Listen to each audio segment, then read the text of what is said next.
ಏನು ತಲೆಯಲ್ಲಿ ಏನಿತ್ತು ಅಂದರೆ ಈಗ ಜನ ಕಂಡುಹಿಡಿತಿದ್ದಾರೆ ಅಂದಾಗ ನಾನು ಬೆಳೀತಾ ಇದ್ದೀನಿ, ಒಂದು ಸೆಲೆಬ್ರಿಟಿ ಫೀಲ್ ಇರುತ್ತೆ, ನಾನು ಇಂಡಸ್ಟ್ರಿಯಲ್ಲಿ ಕೆಲಸ ಮಾಡಬೇಕು ಅಂತನ ಓದಬೇಕು ಅಂತನ ಏನಿತ್ತು ತಲೆ ಏನು ಹೊಡ್ತಿತ್ತು? ಓದು ಅದ್ರ ಪಾಡಿಗೆ ಅದು ನಡೀತಾ ಇತ್ತು. ಹಾಂ ಥಾಟ್ ವಾಸ್ ನನಗೆ ಹಾಂ ನಾನಿನ್ನೂ ಏನು ಕಲ್ತಿಲ್ಲ. ಹಾಂ. ಸೊ ಈ 4-5 ಸಿನಿಮಾ ಆದಮೇಲೆ came back to theatre again. Oh ಹೌದಾ? Yes very much. Came back to theatre. Prema Karanth ಮತ್ತು ಬಿ ವಿ ಕಾರಂತ್ ಅವ್ರ ಜೊತೆ ನಾನು ಮಕ್ಕಳ ಬೆನಕಾಗಿ ಸೇರಿಕೊಂಡೆ. ಓಕೆ. ನಾನು ಅವ್ರ ಜೊತೆ ಸಾಕಷ್ಟು ನಾಟಕಗಳಲ್ಲಿ ಅಂದರೆ ಅವರ ಗರಡಿಯಲ್ಲಿ ನಾನು ಬೆಳಗಿರೋದು. ಹಾಂ ಓಕೆ. ಕಾರಂತರದ ಮತ್ತು ಆ ಸಿನಿಮಾದಿಂದನೇ ಓಡಿಲ್ಲ, ನಮ್ಗೆ ಗೊತ್ತೇ ಇರಲಿಲ್ಲ ಅದೇನು ಸಿನಿಮಾ ಏನೋ ಅಂತ ಗೊತ್ತಿರಲಿಲ್ಲ.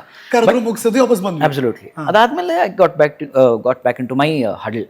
ಅಂದರೆ ರಂಗಭೂಮಿ ನನಗೆ ಯಾವಾಗಲೂ that's my first love. So ಇನ್ನೂ ಏನೋ ಕಲಿಬೇಕು, ಇನ್ನೂ ಏನೋ ಮಾಡಬೇಕು, ಇದೆಲ್ಲ ಪ್ರಾಯಶಃ ಇದಕ್ಕಿಂತ ಏನೋ ಜಾಸ್ತಿ ಮಾಡಬೇಕು, ಇನ್ನೂ ಏನಾದರೂ ಮಾಡಬೇಕು ಅನ್ನೋದು ನನ್ನ ತಲೆಯಲ್ಲಿ ಬಂತು. ಹಾಗಾಗಿ ಕೆಮ್ ಬ್ಯಾಕ್ ಟು ಥಿಯೇಟರ್. ಮತ್ತೆ ಯಾವಾಗ ಬ್ರೇಕ್ ಥ್ರೂ ಯಾವಾಗ ಅಂದರೆ ನಂಜುಂಡನ ಆ ಹುಡುಗನ ತಲೆಯಲ್ಲಿ ಯಾವಾಗ ಹೊಳಿತಾ ಇತ್ತು, ಗುರು ಈ ರಂಗಭೂಮಿ ನನ್ನ ಕೈ ಹಿಡಿತಾನೆ ಇಲ್ಲೇ ಇರಬೇಕು? ಕೈ ಹಿಡಿಯತ್ತೋ ಬಿಡತ್ತೋ ನನಗೆ ಅದೆಲ್ಲ ಸೆಕೆಂಡ್ರಿ. ಅಂದರೆ ಗೊತ್ತೇ ಇರಲಿಲ್ಲ ನನಗೆ. ನಮ್ಮ ಮನೇಲಿ ಆ್ಯಕ್ಟ್ ಮಾಡ್ತಾಯಿದ್ರು, ಎಲ್ಲರೂ ಆ್ಯಕ್ಟ್ ಮಾಡ್ತಾಯಿದ್ರು, ನಾನು ಮಾಡ್ತಿದ್ದೀನಿ ಅಷ್ಟೇ ಅಷ್ಟೇ. ಸೊ ನಂಜುಂಡ ಮತ್ತು ಅಜಯ್ದು ಇಬ್ಬರದು ಅದೇ ಇತ್ತು ತಲೆಯಲ್ಲಿ? ಇಲ್ಲ, ಅವನು ಬೇರೆದಿತ್ತು ಪ್ರಾಯಶಃ. ಅವನು ಅಲ್ಲ ಆಗ ಆಗ ಇಲ್ಲ, ಅದು I am not sure because ಅಷ್ಟೊತ್ತಿಗಾಗಲೇ ಅವನು ಹೋಗ್ತಿದ್ದ. ಓ ಸೊ ಇದೆಲ್ಲ ಆದಮೇಲೆ ನಾನು ಹೇಳಿದ್ದು he pass away in 92. Okay. Soon after that movie. So 93 release ಆಗಿದ್ದು ಅನ್ಸುತ್ತೆ. ಇದು ಹಳ್ಳಿ ಮೇಷ್ಟ್ರು 93 ರಿಲೀಸ್ ಆಗಿದ್ದು. 92 he passed away. Anyway, so ನನಗೆ ತಲೆಯಲ್ಲಿದ್ದು ನಾನೇನಾದ್ರು ಮಾಡಬೇಕು ಅಥವಾ ಇನ್ನೂ ಕಲಿಯೋದು ಸಾಕಷ್ಟಿದೆ ಅಂತ ನನ್ನ ಅನಿಸಿಕೆ. So I came back to theatre. ಹೌದು, ಹೇಗಿತ್ತು theatre? Very refreshing Harish, very refreshing. ಅಂದರೆ ಆಗ ಕಲಿತಾ ಇದ್ದಿದ್ದಕ್ಕಿಂತನೂ ಈಗ ನೋಡಿದ್ದಕ್ಕೂ ಭಾಳ ಅಜಗಜಾಂತರ. ಆ ನ್ಯೂಯಾನ್ಸಸ್ನ ಕಲಿತಾ ಅದನ್ನು ಎಂಜಾಯ್ ಮಾಡೋಕ್ಕೆ ಶುರು ಮಾಡಿದೆ ಆವಾಗ.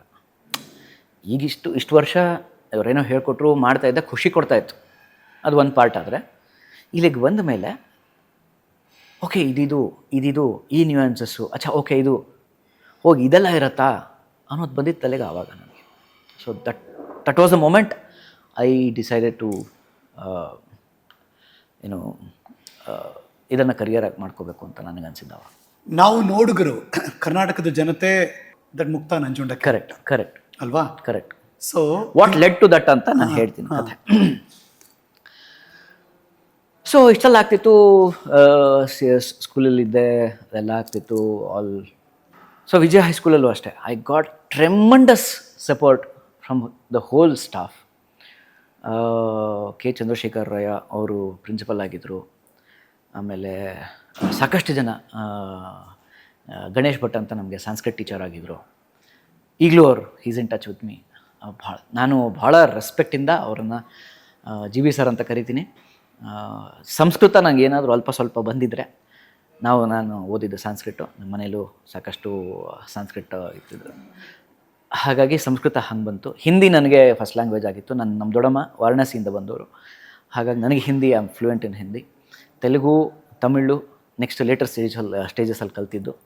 ಉರ್ದು ಓದಕ್ಕೆ ಬರುತ್ತೆ, ಮರಾಠಿ ಅರ್ಥ ಆಗುತ್ತೆ, Malayalam broken, English I did my masters in mass communication journalism, I did my masters in English literature. ಎಷ್ಟು ಭಾಷೆ ಗೊತ್ತು! ಸೊ ಅಲ್ಲ, ಇದು ಜರ್ನಿ ಇದು. ಸೊ ಇದು ಜರ್ನಿ. ಮರಾಠಿ ಎಲ್ಲ ಗೊತ್ತು, ನಂಗೆ ಗೊತ್ತೇ ಇರಲಿಲ್ಲ. ಮುಂಬೈಗೆ ಹೋದಾಗ ಹಂಗೆ ಕಲ್ತಿದ್ದು. So you shuttle between Karnataka, Chennai and Mumbai. ಈಗ ರೈಟ್ ನಾವು ಹಂಗಾಗದು. ಹೌದು. ನಾವು ಇಲ್ಲಿ ಹೇಳ್ತೀವಿ ಎಲ್ಲರೂ ಕನ್ನಡ ಕಲಿಬೇಕು ಇಲ್ಲಿ ಬಂದಾಗ, ವಿಚ್ ಇಸ್ ಫೇರ್ ಅನಫ್. ಯಾಕೆಂದರೆ ಇಲ್ಲಿ ಬಂದು ಕನ್ನಡ ನಹಿ ಆತ ಅಂದಾಗ ನಕಶಿಕಾಂತ ಉಡ್ದೋಗ್ಬಿಡುತ್ತೆ ನಮಗೆ. ಸೊ ಅದನ್ನು ನಾವು ಅಲ್ಲಿ ಮಾಡಬಾರ್ದಲ್ವ. ನಾವೆಲ್ಲೇ ಹೋದ್ರೂ, ನಾವೆಲ್ಲಿ ಊಟ ಮಾಡ್ತಾಯಿದ್ದೀವಿ, ಎಲ್ಲಿ ನೀರು ಕುಡಿತಾ ಇದ್ದೀವಿ, ಅಲ್ಲಿಯ ಜಾಗಕ್ಕೆ ನಾವು ಕೊಡುವಂಥ ಗೌರವ ಅದು ಅಲ್ವಾ, ರೆಸ್ಪೆಕ್ಟ್ ಅದು. ಸೊ ದಟ್ಸ್ ಒಂದಾದರೆ. ಇನ್ನೊಂದು, ನನಗೆ ಲ್ಯಾಂಗ್ವೇಜಸ್ ಕಲಿಯೋದಕ್ಕೆ ಭಾಳ ಇಷ್ಟ ನನಗೆ. ಓಕೆ. ಸೊ ದಟ್ಸ್ ವೈ ನನಗೆ ಅಷ್ಟು ಎಲ್ಲ ಕಡೆ ಈಗಲೂ ಅಷ್ಟೇ French, Greek I am trying to pursue. So ಹೌದಾ? ಇದ್ಯಾವುದೋ ನನಗೂ ಗೊತ್ತಿರಲಿಲ್ಲ ಆ್ಯಕ್ಚುಲಿ.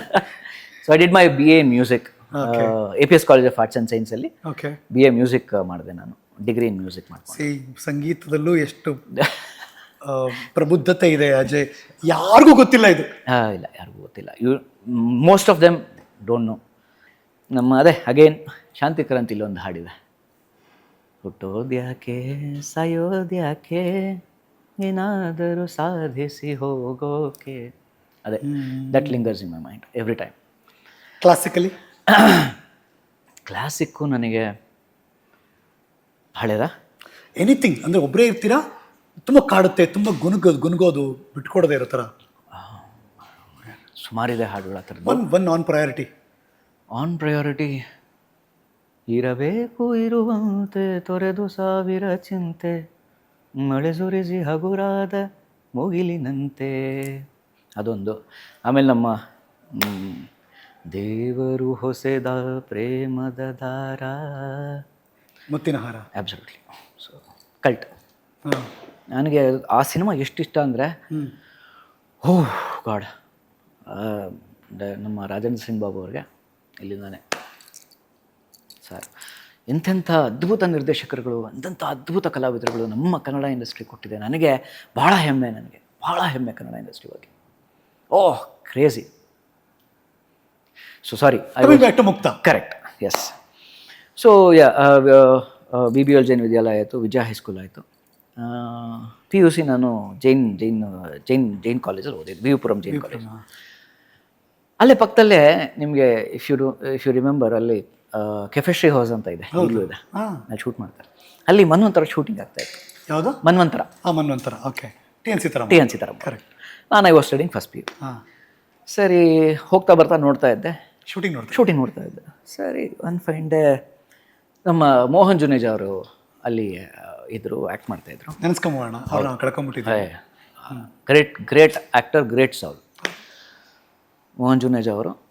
ಸರಿ, ಅಲ್ಲಿ ಆ್ಯಕ್ಟ್ ಮಾಡ್ತಾಯಿದ್ರು. ನನಗೆ ಅವರು ತುಂಬ ಹಳೆಯ ಪರಿಚಯ. ಅವರು ಅಂದರೆ ಸಣ್ಣವನಿದ್ದಾಗಿಂದ ಅವ್ರು ನೋಡಿದಾರೆ ನನ್ನ ಎತ್ತಾಡಿಸಿದವರು ಅವರು. ಅವ್ರ ಜೊತೆ ಸಿನಿಮಾ ಕೂಡ ಮಾಡಿದ್ವಿ. ಸೊ ಕೈ ತುತ್ತು, ವರ್ಷ ಋತು ಅಂತ ಹೇಳಿದ್ನಲ್ಲ, national state award winning cinema ಅದು, ಅದರಲ್ಲಿ ಆ್ಯಕ್ಟ್ ಮಾಡಿದ್ದೆ. ಹಾಗಾಗಿ ಅವ್ರು ನನಗೆ ಭಾಳ ಪರಿಚಯ, ನನ್ನ ಕಂಡ್ರೆ ಭಾಳ ಪ್ರೀತಿ ಅವ್ರಿಗೆ. ಸೊ ಫಸ್ಟ್ PUC ಆಯಿತು, ಸೆಕೆಂಡ್ ಅಲ್ಲೇ ಇದ್ದರು.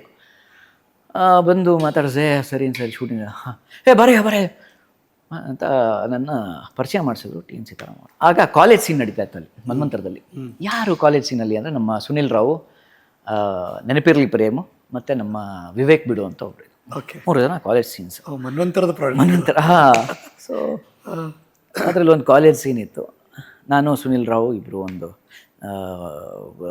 ಯಾವುದೋ ಒಂದು ಸೀನಲ್ಲಿ ಆ್ಯಕ್ಟ್ ಮಾಡುವಂಥ ಒಂದು ಪ್ರಮೇಯ ಮಾಡಿಬಿಟ್ಟೆ ನಾನು. ಖುಷಿ ಆಗೋಯ್ತು ಅವ್ರಿಗೆ, ಸುನಿಲ್ ಕುಮಾರ್ ಸಿಂಗ್ ಅವ್ರಿಗೆ, ಮತ್ತು ಅದನ್ನು ನೋಡಿದಂಥ TN ಸೀತಾರಾಮ್ ಸರ್. ಸರಿ, ಒಂದಷ್ಟು ಎಪಿಸೋಡ್ಸ್ ಎಲ್ಲ ಆಯಿತು, ಅದೆಲ್ಲ ಮುಗೀತು. ಮತ್ತೆ ನರಹರಿ ಫೋನ್ ಮಾಡಿ ಕರೆದ್ರು, ಇನ್ನೊಂದು ಬೇರೆ ಇದರಲ್ಲಿದೆ, ಬನ್ನಿ ನೀವು. ಅದನ್ನು ಡೈರೆಕ್ಟ್ ಮಾಡಿದ್ದು TN ಸೀತಾರಾಮ್ ಸರ್. ಏನು ಅಂದರೆ, ಒಂದು ಕೇಸ್ ವಿಚಾರದಲ್ಲಿ ಶಿವಲಿಂಗ ಮೂರ್ತಿ ಕೇಸ್ ವಿಚಾರ ಅಂತ ಬರುತ್ತೆ. ಯಾರೋ ಆಕ್ಸಿಡೆಂಟ್ ಮಾಡಿಬಿಟ್ಟಿರ್ತಾರೆ ಶಿವಲಿಂಗ ಮೂರ್ತಿ ಮೇಲೆ. ಅವರು ಕಾರ್ ಡ್ರೈವರ್, ಅವ್ರು ಬಿಸ್ನೆಸ್ ಮೆನ್ನು, ಆ್ಯಕ್ಚುಲಾಗಿ ಕಾರ್ ಓಡಿಸ್ತಾ ಇದ್ದು, ಅವ್ನು ಆಕ್ಸಿಡೆಂಟ್ ಮಾಡಿಬಿಟ್ಟು ಇನ್ನರನ್ನು ಸಾಯಿಸ್ಬಿಟ್ಟಿರ್ತಾರೆ. ಸೊ ಶಿವಲಿಂಗ ಮೂರ್ತಿ ಮೇಲೆ ಇವ್ರಿಗೆ ದುಡ್ಡು ಕೊಟ್ಟು ಅವ್ರ ಮಗಳ ಮದುವೆ ಇರುತ್ತೆ, ಅದೇನೋ ಇರುತ್ತೆ, ನಾನು ಮಾಡಿದ್ದು ಅಂತ ಒಪ್ಕೊಂಬಿಡಿ, ನಿಮ್ಮ ಇದೆಲ್ಲ ನಾನು ನೋಡ್ಕೋತೀನಿ ಅನ್ನೋ ಥರ. ಆಕ್ಸಿಡೆಂಟ್ ನಾನು ನೋಡಿರ್ತೀನಿ, ಆಕ್ಸಿಡೆಂಟ್ ಆಗಿದ್ದು ನಾನು ನೋಡಿರ್ತೀನಿ. ಸೊ ಅದನ್ನು ಬಂದು ಹೇಳೋ ವಿಚಾರ, ಕೋರ್ಟಲ್ಲಿ ಬಂದು ಹೇಳೋ ವಿಚಾರ, ಈ ಸೀನ್, ಇದನ್ನು ಡೈರೆಕ್ಟ್ ಮಾಡಿದ್ರು TN ಸೀತಾರಾಮ್ ಅವರು. Within fraction of seconds, in the sense ಅಂದರೆ ನಾನು ಹೇಳ್ಕೋಬೇಕು ಅಂತಲ್ಲ, ಡೈಲಾಗ್ನ ಪಟ ಅಂತ ಹೇಳಿಬಿಟ್ಟೆ, ಆ್ಯಕ್ಟು ಮಾಡಿಬಿಟ್ಟೆ ನೀಟಾಗಿ. ಅವ್ರಿಗೆ ಭಾಳ ಖುಷಿ ಆಗೋಯ್ತು. ಅವ್ರಿಗೆ TN ಸೀತಾರಾಮ್ ಭಾಳ ಖುಷಿ ಆಗಿದೆ. ಇಂಥವ್ರನ್ನೆಲ್ಲ ಕರ್ಕೊಂಡ್ಬರ್ತಿರಲ್ರಿ, ಒಂದು ಕಂಟಿನ್ಯೂಟಿ ಕ್ಯಾರೆಕ್ಟರ್ ಕೊಡ್ಬೋದಾಗಿತ್ತಲ್ರಿ ಇವ್ರಿಗೆ, 2 ಸೀನಿಗೆ ಕರ್ಸಿಗಿರಲ್ರಿ ಇವ್ರನ್ನ ಅಂತ ಇದು ಮಾಡಿದ್ರು. ಭಾಳ ಖುಷಿ ಆಗೋಯ್ತು. ಆವಾಗ ವಿಚಾರಿಸಿದ್ರು, ಏನು ನಿನ್ನ ಹೆಸರು, ಏನಾಯ್ತು, ಏನು ಮಾಡ್ತಿದ್ಯಾ? ಸರ್ ಇಲ್ಲಿ PUC ಓದ್ತಾ ನಾನು ಜೈನ್ ಕಾಲೇಜಲ್ಲಿ ಓದ್ತಾ. ಓಕೆ ಕಣಯ್ಯ, ಸಾರಿ ಕಣಯ್ಯ, ನಂಗೆ ಗೊತ್ತಿರಲಿಲ್ಲ, ಯಾರನ್ನೂ ಕರೆಸಿ ಅಂದರೆ ಕರೆಸ್ಬಿಟ್ಟಿದ್ರು ಅವರು, ನಾನು ಬೇರೆ ಯಾವುದ್ರಲ್ಲಾದರೂ ಚಾನ್ಸ್ ಕೊಡಿ. Okay sir, it's okay. ಅಲ್ಲಿ ನೀನು ಕ್ಯಾಚ್ ಆಗಿದೆ. ಆ್ಯಂಡ್ ಅದಾದಮೇಲೆ ಗೋಕುಲ ನಿರ್ಗಮನ, ತಬರನ ಕಥೆ, ಆಮೇಲೆ ಹಯೋಧನ, ಸಾಕಷ್ಟು ನಾಟಕಗಳೆಲ್ಲ ಆ್ಯಕ್ಟ್ ಮಾಡಿದೆ. ಬೆನಕಾಲಿ, ಆಗಭರಣ ಸರ್ ಅವರ ಬೆನಕಾಲಿ, ಅದನ್ನು ನೋಡೋದಕ್ಕೆ ನಮ್ಮ TN ಸೀತಾರಾಮ್ ಅವ್ರು ಬಂದಿದ್ರು. ಆವಾಗ ಅಲ್ಲಿಗೆ fix.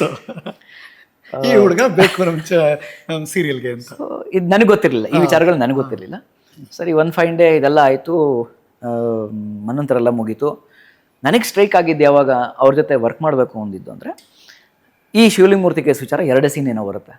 So standing in Jayanagar 4th block bus ಸ್ಟ್ಯಾಂಡಲ್ಲಿ ನಿಂತಿದ್ದೆ. ಯಾರೋ ಮುದುಕರು ಬಂದ್ಬಿಟ್ಟು, ಸರ್ ನೀವು ಅದೇ ಆ ಶಿವಲಿಂಗಮೂರ್ತಿ ಕೇಸ್ ವಿಚಾರದಲ್ಲಿ ಸಾಕ್ಷಿ ಹೇಳಕ್ಕೆ ಬಂದವರಲ್ವ ನೀವು ಅಂದರೆ, ಬಂದಿದ್ದು 2 ಸೀನು, 2 ಸೀನು ರಿಜಿಸ್ಟರ್ ಆಗಿದೆ. The amount of impact it had created ಅಲ್ಲ, ನನಗೆ I wanted to work with TN sir. ಹಾಗೆ ಈಗಲೂ 2 ಸೀನ್ಗೆ ಇಷ್ಟ. ಅಬ್ಸಲ್ಯೂಟ್ಲಿ ಕಂಟಿನ್ಯೂಟಿ ಕ್ಯಾರೆಕ್ಟರ್ ಇದ್ರ ಕಥೆ. ಅಬ್ಸಲ್ಯೂಟ್ಲಿ. ಆ್ಯಂಡ್ ಅದಾದಮೇಲೆ ಮನೋತ್ರಲ್ಲ ಆಯಿತು, ಅದೆಲ್ಲ ಆಯಿತು. ಒನ್ ಫೈನ್ ಡೇ ಅಪ್ಪ ನನಗೆ ಪೇಪರಲ್ಲಿ ಒಂದು ಆ್ಯಡ್ ತೋರಿಸ್ತಾರೆ, ಬೇಕಾಗಿದ್ದಾರೆ ಕಲಾವಿದರು, ಅಸಿಸ್ಟೆಂಟ್ ಡೈರೆಕ್ಟರ್ಗಳು, ಯಾವುದಕ್ಕೆ, ಮುಕ್ತ ಅನ್ನೋ ಒಂದು ಸೀರಿಯಲ್ಗೆ. ಇಂತಿದ್ದದ್ದು ಅಡ್ರೆಸ್ಸು, ಹೋಗಿ ಕಾಣಿ. ಹೋದೆ ನಾನು. ನಾನು ಹೋದೆ. ಬಟ್ ಈ ಸಲ ಚಾನ್ಸ್ ಕೇಳ್ಕೊಂಡು ಹೋಗಿರಲಿಲ್ಲ. ಮತ್ತೆ ಅಸಿಸ್ಟೆಂಟ್ ಡೈರೆಕ್ಟರ್ ಹೋಗ್ಬೇಕು, ಅವ್ರ ಜೊತೆ ಕೆಲಸ ಮಾಡಬೇಕು ಅನ್ನೋದಿತ್ತು. ಸರಿ ಹೋದೆ. ಸರ್ ನಮಸ್ತೆ. ಓ ಏನಯ್ಯ ಹೇಗಿದೆಯಾ? ಹಾಂ ಚೆನ್ನಾಗಿ. ಕಂಡಿಡಿದ್ರು. ಹಾಂ ಚೆನ್ನಾಗಿ. ಏನಯ್ಯ ಇಲ್ಲಿ? ಅದೇ ಸರ್ ನಿಮ್ಮ ಜೊತೆ ವರ್ಕ್ ಮಾಡಬೇಕು, ಹೊಸ ಸೀರಿಯಲ್ ಮಾಡ್ತಿದ್ದೀರಂತೆ. ಏನು ವರ್ಕ್ ಮಾಡ್ಬೇಕು ನೀವು? ಅದೇ ಸರ್ ಅಸಿಸ್ಟೆಂಟಾಗಿ ವರ್ಕ್ ಮಾಡ್ಬೇಕು ನಿಮ್ಮ ಜೊತೆ. ನೋಡಿ ಇಲ್ಲಿ ನಾನು ಹಿಂಗೆ ತೋರಿಸಿದ್ರು. ಇಲ್ಲಿಂದ ಅಲ್ಲಿ ತನಕ ಒಂದು 15-20 ಜನ ಕೂತಿದ್ರು. ಅವರಲ್ಲಿ ಯಾರಾದರೂ ಒಬ್ಬರು ಎದ್ದು ಹೋದರೆ ಎಲ್ಲರೂ ಅದಕ್ಕೆ ಬಂದಿದ್ರು. ಅಷ್ಟು ಜನ ಇದ್ದವರು. ಅಂದರೆ ಅವರು ಎಲ್ಲರೂ ಗೊತ್ತಿರೋ ಹಾಗೆ ಯೂನಿವರ್ಸಿಟಿ, ಕಣಗಾಲ್ ಅವ್ರ ಜೊತೆ ಅವರ ಇದಾಗಿ ಅದೊಂದು ನನಗೆ. ಆ್ಯಂಡ್ ಸಾಹಿತ್ಯದ ಬಗ್ಗೆ ಅವ್ರಿಗೆ ಒಲವಿರೋದು ನೆಕ್ಸ್ಟ್ ಲೆವೆಲ್ ಅದು. ಸೊ ಅಲ್ಲೆಲ್ಲ ಸೇರಿಸಿ ನನಗೆ ಅವ್ರ ಜೊತೆ ವರ್ಕ್ ಮಾಡಬೇಕು ಅನ್ನೋದಿತ್ತು. ಭಾಳ ಬೇಜಾರಾಗೋಯ್ತು, ಮನೆಗೆ ಬಂದ್ಬಿಟ್ಟೆ. ಹೌದಾ? ಭಾಳ ಬೇಜಾರಾಗಿ ಬಂದ್ಬಿಟ್ಟೆ. ಅವರು ಸಿಗಲಿಲ್ವಲ್ಲ ಚಾನ್ಸು ಅಂತ. ಮನೇಲಿ ಬಂದು ಹತ್ಕೊಂಡು ಹೇಳಿದೆ, ಇಲ್ಲ ಸಿಗಲಿಲ್ಲ, ಇಲ್ಲಿ ಬಿಡು ಪರವಾಗಿಲ್ಲ, ಇನ್ನು ನೆಕ್ಸ್ಟ್ ಯಾವುದಾದ್ರು ನೋಡ್ಬೋದು.